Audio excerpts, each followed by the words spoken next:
with you, I'm leading up to the elephant in the room for me. Okay, which was what?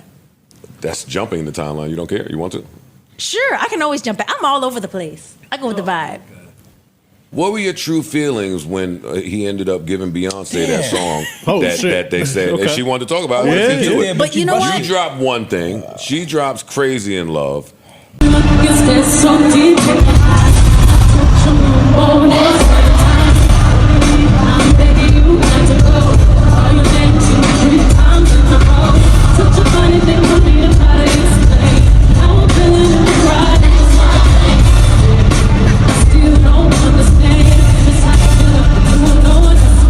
There are clearly similarities. Legs, heels. I've heard all of the stories. I've heard every story you could imagine about how this came to be and how everybody felt and how you may have felt and yada, yada, yada. You probably heard more than me. I didn't hear all these stories. No, I've heard everything. Are you shitting me? Of course you heard stories. I really didn't hear the stories about that particular song. No, I didn't hear it. Like I didn't hear anything about it. But a lot of people would be like, "Wait, that's not your record. Why did he give that record to you?" And I'm like, he never played that record for me. But after our first album, see the thing, what happened during that time? Tell us. Like after. Tell us what happened. This is gonna be all over the internet. After the. There's gonna be a whole line, girl. It's really simple. It's like we did the first album, right? And after the first album came out, it made a lot of noise, and people really loved that album. And Jay loved the album too. Like Jay-Z loved the first album. So but during that, he's also a producer that's coming up. So now he has all these people coming to him for records. You know what I mean?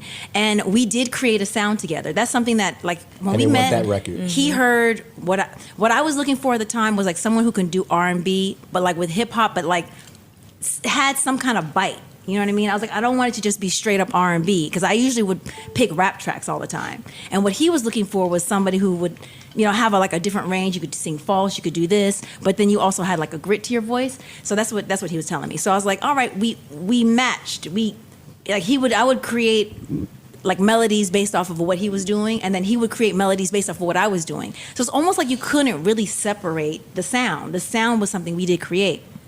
After I come out, because he had one placement before that. After I come out, there were so many artists who were trying to work with him. So, he's gonna work with different artists. He's gonna have different songs.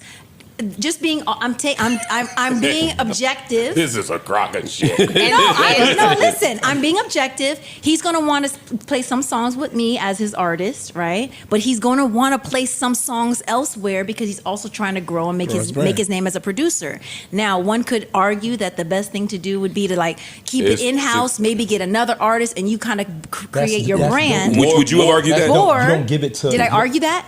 Is that what you would think? No, because see, we never really discussed anything. The thing with me and Rich is our relationship was always more like in the studio. When we were not in the studio, we didn't actually really talk very much.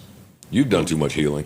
You've You've healed too much. I told you I'm no longer a curmudgeon, and I was very curmudgeon. But before we came on air, she said to me, "Listen, I'm not jaded. I'm not jaded. No, I'm so excited." And I was like, I'd love good. to hear how you did that, because coming through the music business, I haven't gotten rid of mine. I'm straight that thing. I want to get. Boy, they fucked my upbringing.